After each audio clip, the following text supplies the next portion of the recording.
Welcome to Vendetta Sports Media. It is the daily show. It's Wednesday, the 5th of July, day after the 4th. Today we have myself, James, joined by Griffin. How you doing? I'm doing good today, James. How are you as Nice. always? Yep, always. So I say we started off right here. We started off hot. There's a little debate going on in the company NBA Slack channel, and the debate is fairly simple. The question is, could you score 6 points in 20 minutes of NBA basketball? That's the only guidelines. We don't have to throw any more stipulations on there. But the goal is 6 points in 20 minutes. And this was stemmed because Chick said that he could get it done.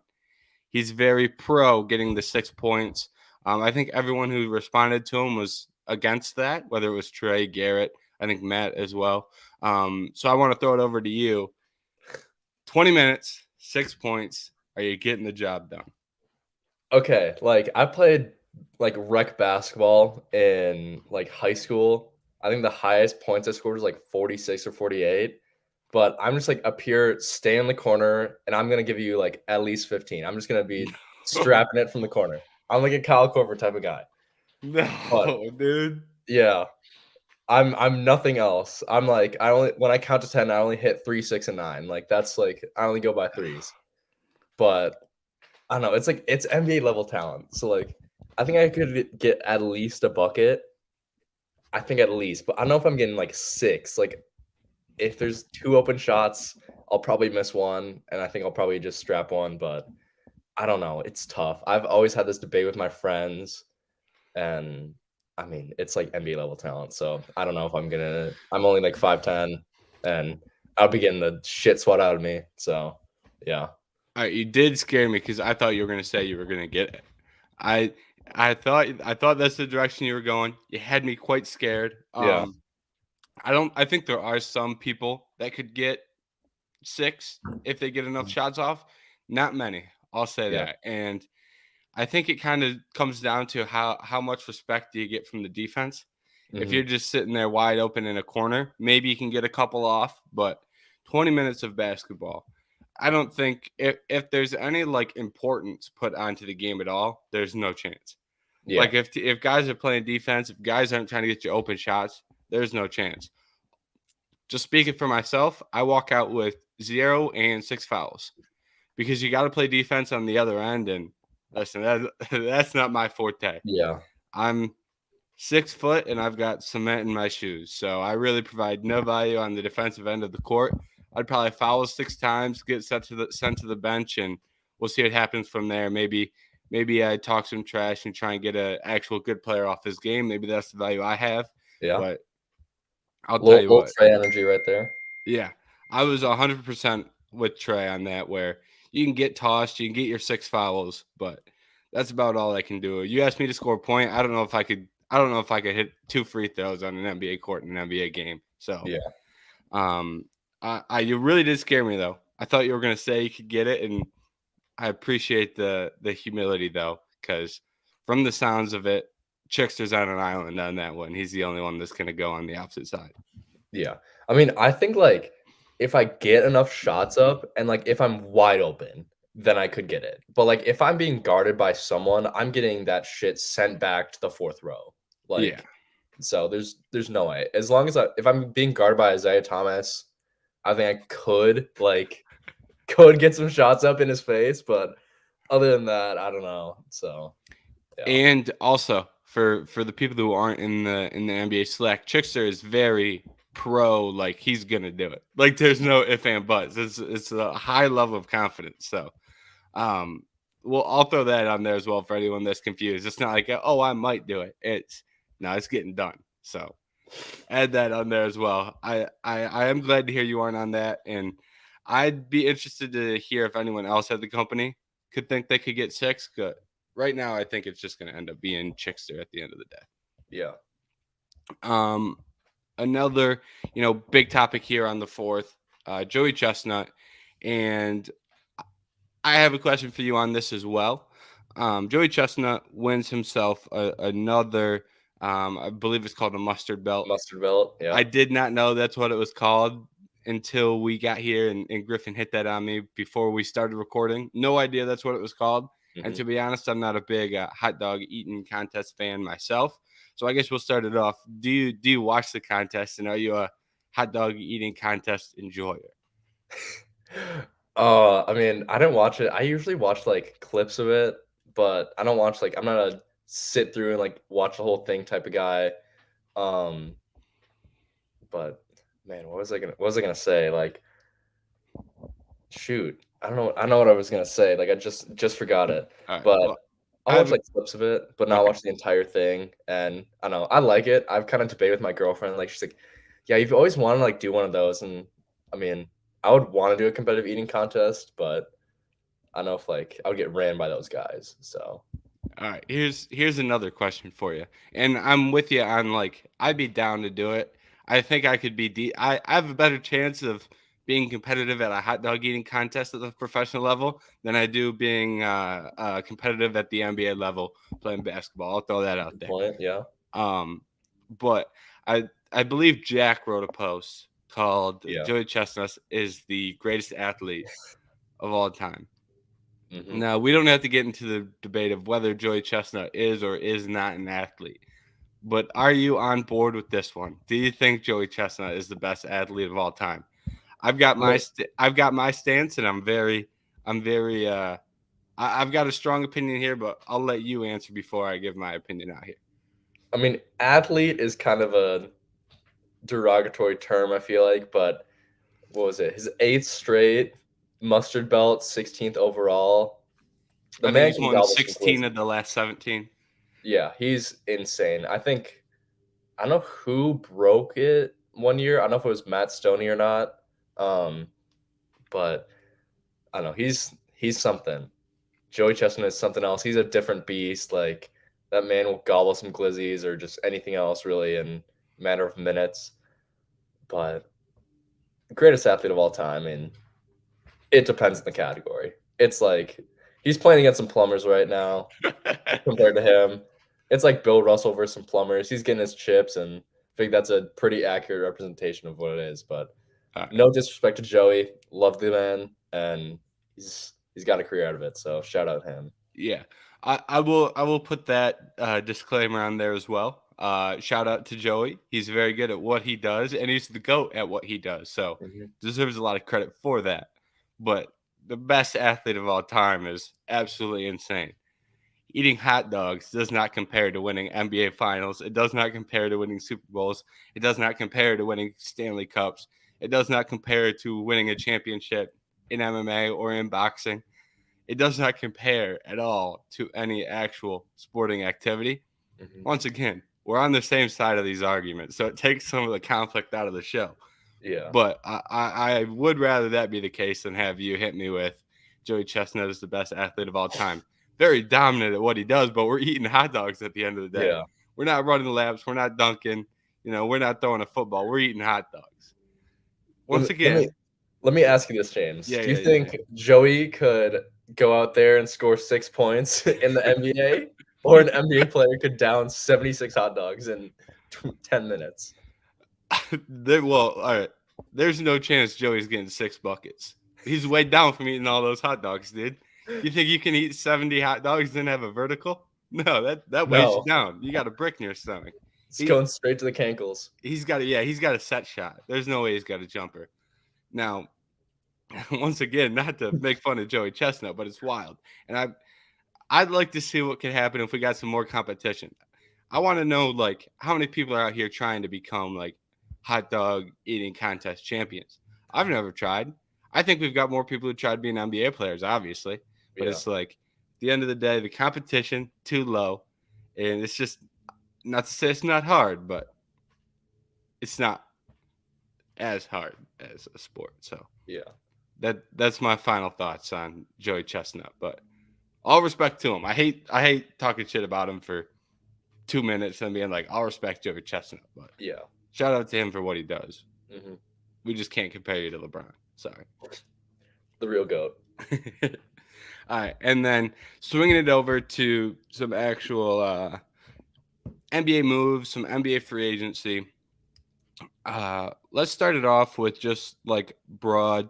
Who are some of your winners, some losers, a team that kind of stands out to you for what they did at the start of NBA free agency here?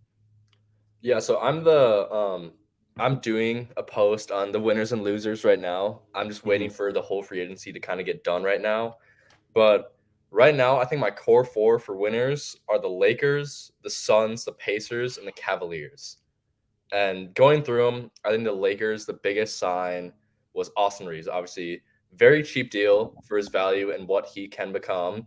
And I think re-signing all those guys, just kind of bringing back D'Lo, although it's kind of on a hefty price, I think that was a smarter move, just because you don't really have a point guard. And I think throwing in Jalen Hudson would be a very big mistake at first. And just getting Jackson Hayes, Gabe Vincent, signing Rui back again. I think huge W for Los Angeles, and I think building Hmm. off that momentum would be probably the best thing. But I think overall the Suns might have won this free agency. Yeah. I think the Suns had a tremendous one, and people thought that their cap space was over, like they were in cap hell. And I think signing Eric Gordon, signing Watanabe, and kind of blanking on the rest of the guys, but they really built out their lineup right now. So, any Hmm. other guys who are really sticking out to you, James? I'm with you. I'm with you on those two for winners, right? The Lakers, I didn't love every single move they did, but I think when you look at it as a whole in totality, I think they did really good. Um, Gabe Vincent and Jackson Hayes, I think, are two really good signings that'll help them, get a little bit deeper. Austin Reeves, really good contract. I thought they were going to have to. I thought someone was going to give him big money and they were going to have to match. Mm-hmm. It's not what happened. They ended up getting him on a really, really reasonable deal. And then when you look at a guy like D'Angelo Russell, who I think they gave D'Angelo Russell too much in terms of money value. At the same time, that's only a 2-year deal. So, Yeah. they're not holding themselves up long term. Uh, Mm-hmm. Hachimura, you can make an argument that's a little bit of an overpay, but not as extreme of an issue. And once again, someone was probably going to give him an offer in free agency that they were going to have to match. So they got him under contract before that became an issue. So I'm 100% with you there. 100% with you on the Suns. I personally, I kind of underestimated how willing people would be to go play for the Suns because when you look at it, they're a team that has a really good chance to win the finals just with the talent they have. And if you're a rotational player, you can go take the minimum. If you're getting a minimum regardless, you can take the minimum with Phoenix and become, a higher end role player on that team. Yeah. If you're Watanabe, for example, you're probably getting a minimum no matter where you go. So you go to the place where you get the most minutes and have the most chance to win a title. It's fairly simple. Same with Eubanks. Same with all the other guys they signed. Bates Diop, very good signing. So, uh, and they didn't make a ton of big flashy moves, but they weren't in that position. They needed to round out that roster and become a little bit more well-rounded. So I'm 100% with you on those. And then Cavs and Pacers. I like their off seasons as well. I think both teams got better. I think the Pacers probably did a little bit better just because I really liked the Obi Toppin trade. It Yeah. felt like to me that they got Obi Toppin for a really good price and inject him into a young core. So I like what they did as well. So I think those are some teams that really performed well in the initial stages of free agency. Yeah. Even signing. I mean, don't forget they got Bruce Brown too. Hmm. So that front court will be nasty for the Pacers, and they're getting younger and they're just getting better. And not to mention Tyrese Halliburton, 5-year, $260 million contract. It's a lot, but it's definitely going to be worth it for him in the future too. So I Yeah. love what the Pacers did this offseason. And the Bruce Brown, he's got a player option or a team option, excuse me, on the second year of that as well. So it's like they've basically gave him a lot of money over 1 year, and if they want to keep him a second, they can. They don't have to. So it's like that didn't really hamper their long-term cap flexibility too much. If they gave him, 4 for 80, it'd be a little bit of a different discussion. But he got, 2 for 45 with the team, so that Yeah, ends up looking a lot better. And what I find interesting here also is that teams aren't any less willing to hand out that rookie max. even though the new CBA is here. You kind of have to be a little bit more careful of who you give your big money to. But we've seen Anthony Edwards get that extension, LaMelo got that extension, Halliburton got that extension, and even outside of the rookie deals, Sabonis got extended to big money. So I find it interesting that teams are still willing to throw around those big contracts, even though we have the CBA. Yeah. I think it is the right move for all those teams. Not to say that any of them did anything bad, but I find it interesting that no one was hesitant. Those all came pretty simple. We got it done and we move on. So I think that's another interesting aspect of free agency, that the CBA didn't really affect those extensions at all. Yeah. Who do you think is probably the overall best signing that you've seen, just in terms of value, in terms of just like where they fit in the team, and just overall free agency? The best signing.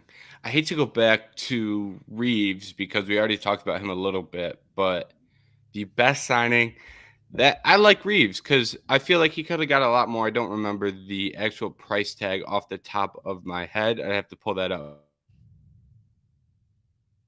But I thought that he was going to get a lot more. I thought a team was going to pay him a lot of money, or I thought a team like San Antonio was going to give him a lot of money. So I hate to talk about someone that we already kind of brought up, but I do think that the Reeves 4 for 56, so he's getting about 14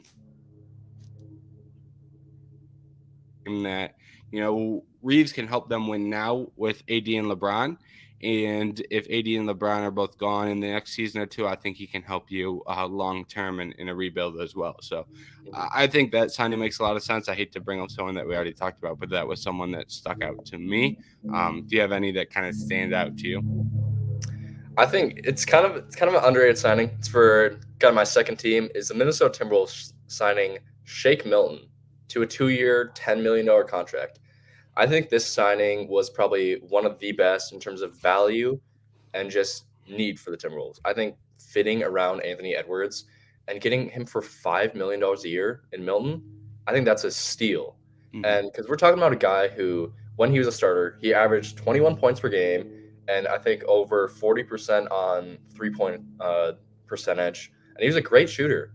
I mean, Milton looks like probably just a very good starter for the Wolves if he can play and even run him at the point. I know he's a great shooter, but I think fitting him around Anthony Edwards will be deadly for the Timberwolves and kind of having a little bit of smaller ball action just because they're with Cat and Rudy Gobert. So, I mean, that's probably my favorite signing of free agency so far. Yeah, I like that one too. Another name I'll throw out here is Dante DiVincenzo to the Knicks. Not as much of a value as Shake Milton on 5 million in terms of money, but I think he can do a lot of things there in New York. I like DiVincenzo a lot as a player. I think he's going to get a little bit of a bigger role this year, probably with New York than he had last year in Golden State. And they're keeping the band back together. They've got the Villanova crew there. They got Brunson, and they have Josh Hart as well. And I just think that adding that type of wing player to a team that's looking to contend is always beneficial. He's a wing who will shoot the three very, very well, and he will play defense. So I like Dante DiVincenzo a lot. They did have to give him some cash. It's not like it was a super great deal in terms of value, but I think he fits into what the Knicks are going to do well. And I think that roster got a lot deeper after bringing in DiVincenzo. So I like that signing as well. Yeah. What do you think is the worst signing so far? I know we've Ooh, seen some pretty big contracts, and specifically one team. I feel like yeah. you know who I'm talking about. Had a You, you said worst signings, and my mind immediately went to the Houston Rockets. I first thought, oh, it got to be Fred VanVleet. But then I was like, well, they also signed Dylan Brooks. That was the thought process in my brain when you asked the question. Mhm. I'll go Dylan Brooks. Um, and I'll say Dylan Brooks because he's got 2 extra years. I know Fred VanVleet signed a 3-year deal, but I believe the third year on that's a team option. So he's getting a lot over 2 years. They'll probably decline the third year unless he really goes crazy. So I'll say Dylan Brooks because the contract is longer and 20 million. I don't know who was going to give him 15. So I don't know what he had to do to go to 20. So I'll go Dylan Brooks. I imagine your mindset is somewhere similar, even if it's not Brooks. Yeah. I mean, I honestly don't hate the signing of Dylan Brooks or Fred VanVleet. I think those are good signings for the Houston Rockets in terms of just getting Ime in there and setting a real new culture. I think the value of it is terrible, is awful. And getting Brooks for $20 million a year, like you said, is there's no world where he should get $20 million a year. Let's be honest. He's going to take shots away from the young guys, but I think he's going to get more out of just other than defense. I think his mentality is good for the Rockets and building just kind of a young team behind Ime, behind Jalen Green, and just behind the other guys. But it is a bad signing in terms of value.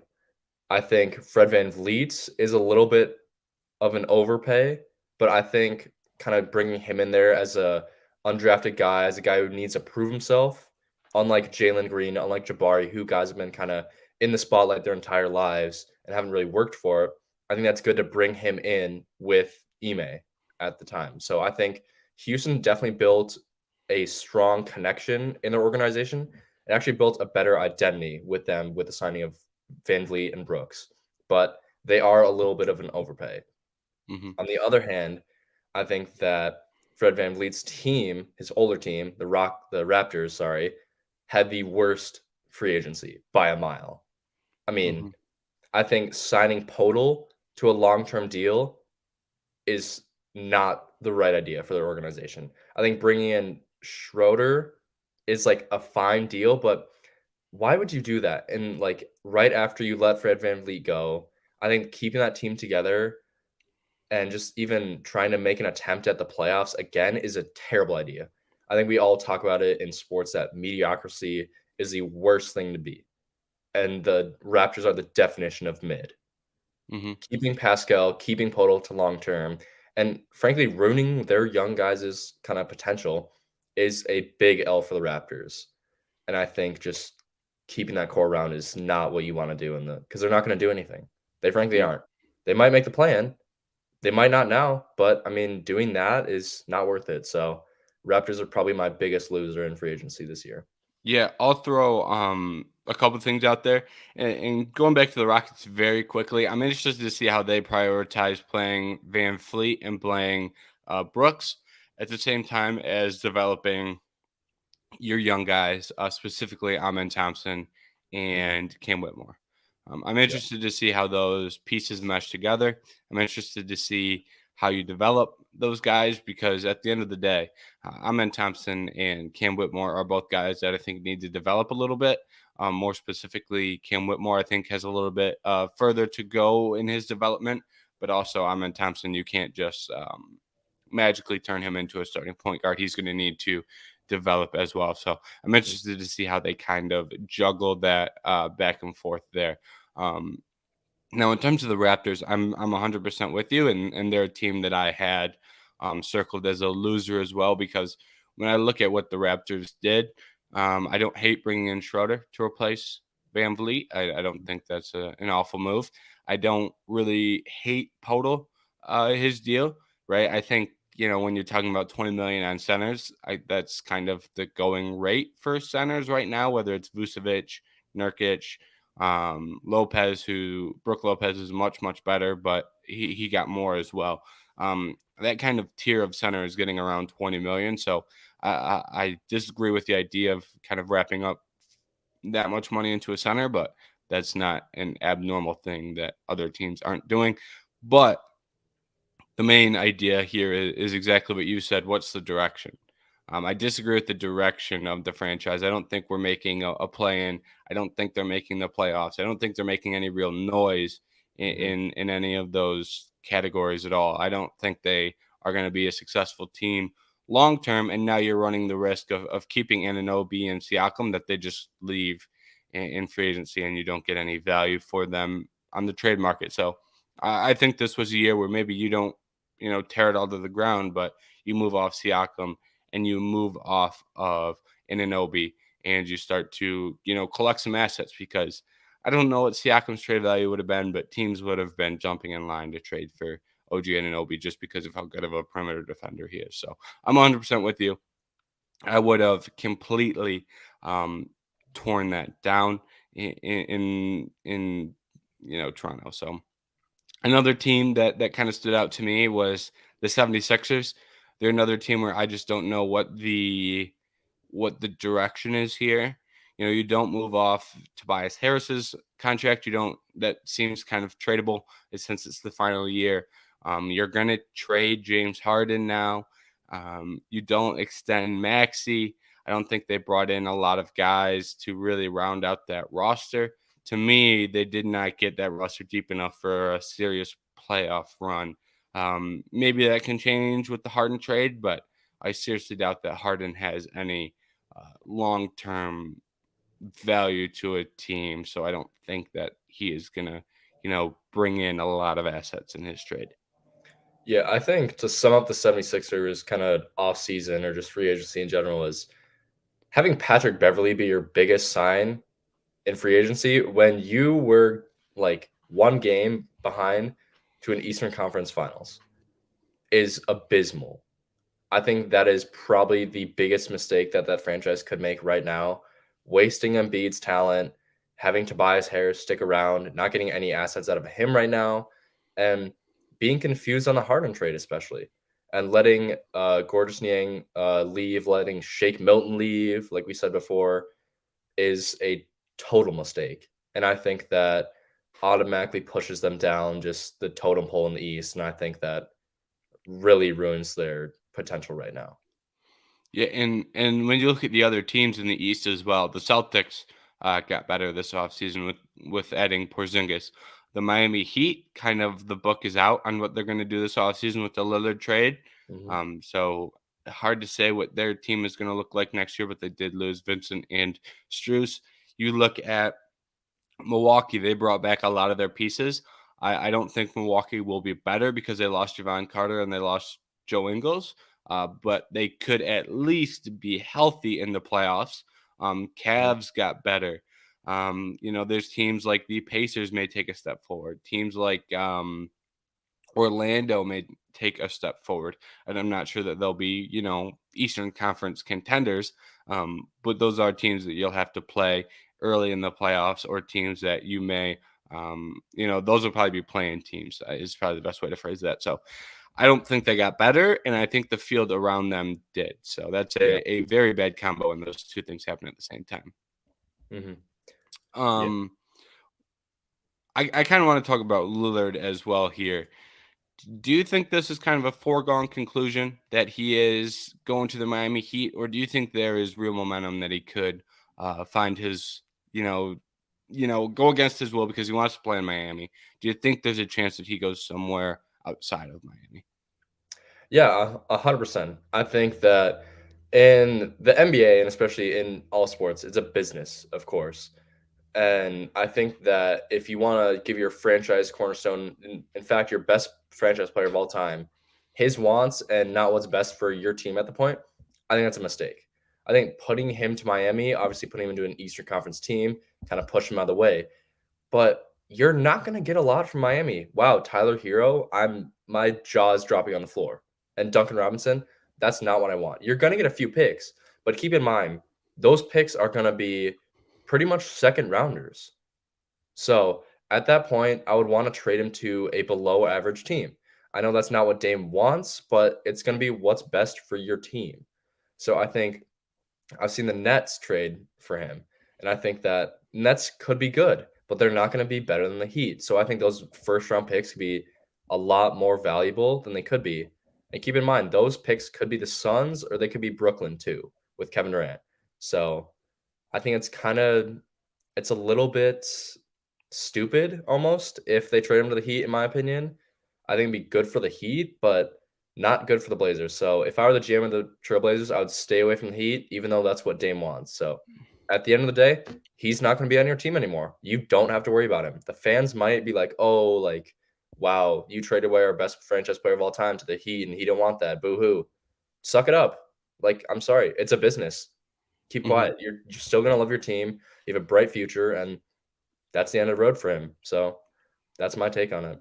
Yeah, I'm 100% with you because to me this isn't about like doing right by Dame. At least it shouldn't be, because you're in a position where you have Scoot and you have Shaden Sharp, and what does Tyler Hero bring your team if you bring him in? I Mhm. don't think that he's a piece that long term is incredibly valuable. And his timeline doesn't really line up with those guys. Kind of conflicting, skill sets as well as to who plays where, who's the lead man of the offense right away. I think you're immediately running into issues. And more importantly, the draft capital that you get from Miami is not up to par with what you would get from like you said, a Brooklyn. So I think the deal here should be who gets us the most assets. Mhm. And maybe at the end of the day it will be the Heat. Maybe they can string together a 3-team trade where Tyler Hero ends up somewhere else, and that puts more assets in Portland's pocket.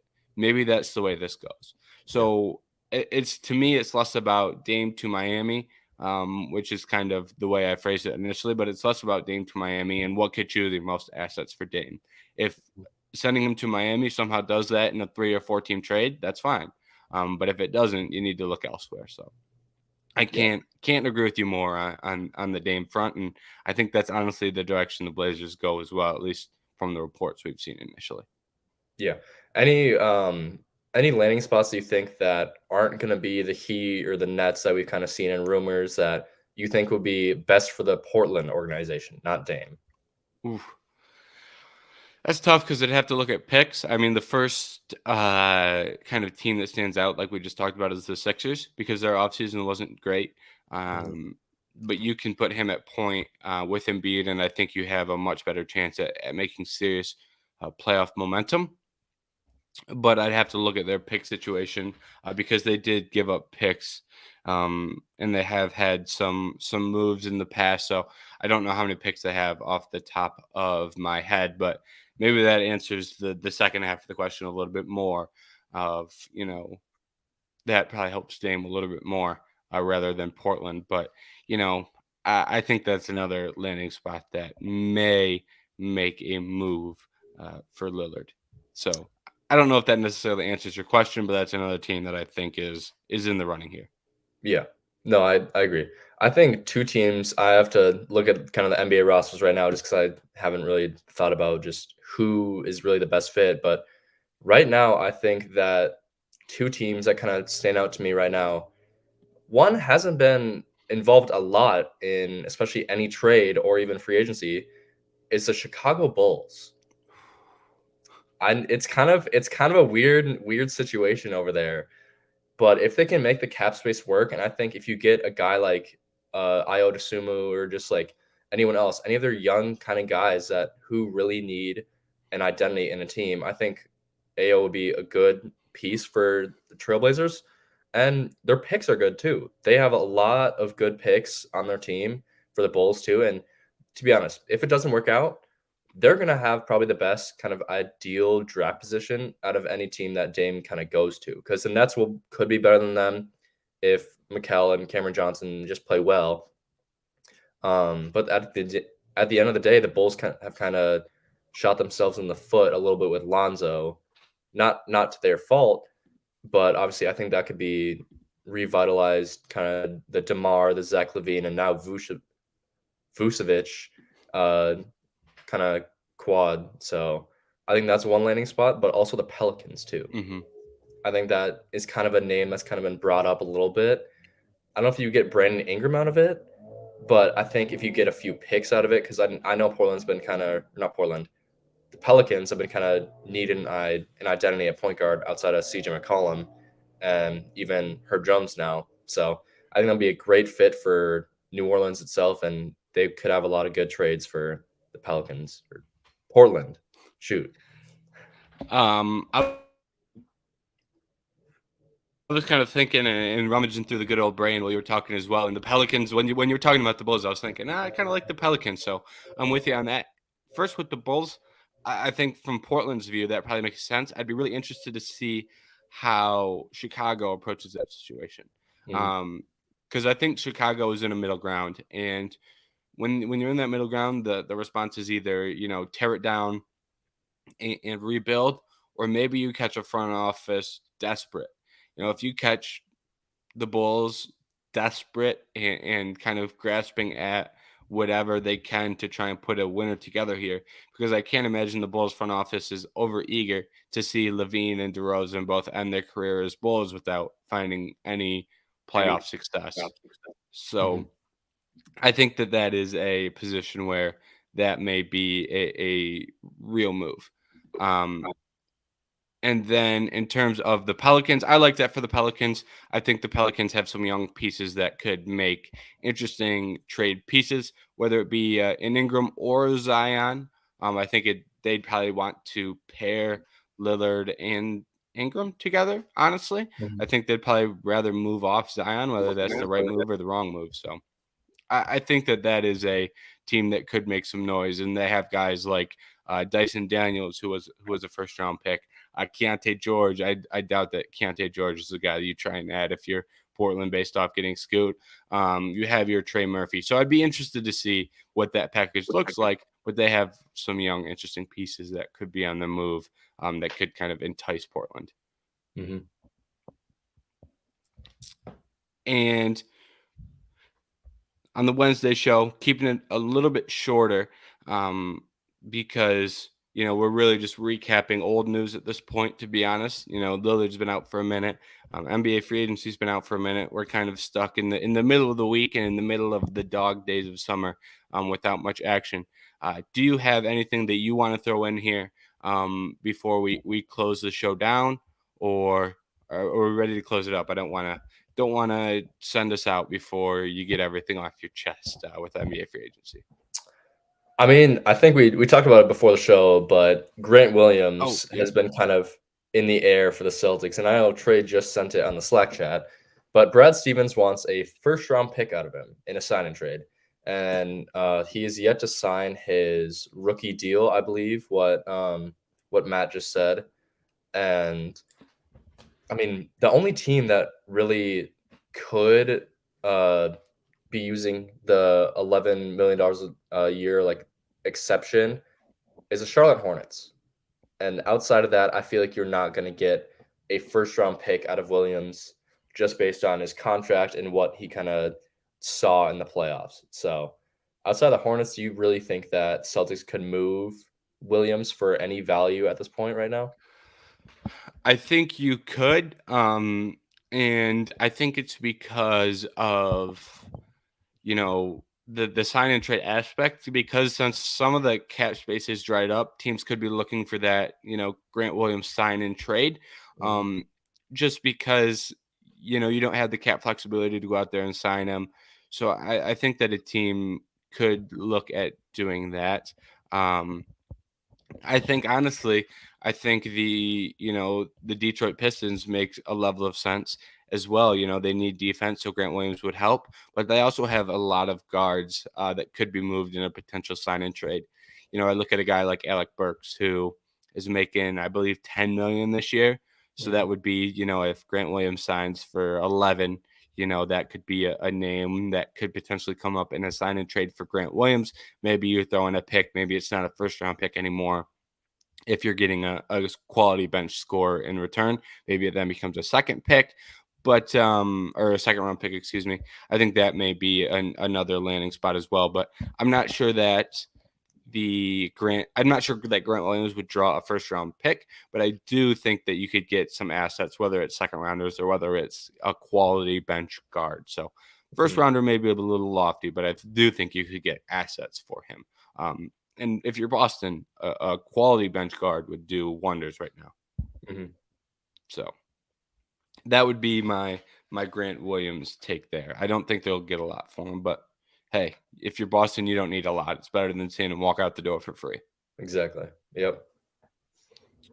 All right. On that note, sitting at 40 minutes, took the one piece of news. We almost forgot about it. I almost forgot about it. You remembered. So good thing. Good thing we're doing this together, or else that would have been tossed to the wayside. But otherwise, that's a wrap on the Daily Show. It's Wednesday, so make sure you tune in tomorrow as well, and Friday. And make sure you check out the Vendetta Sports Media YouTube content, and make sure you subscribe and do all of that. But Griffin, great show. Always a pleasure talking to you. Yep. All right. We'll see you, everybody.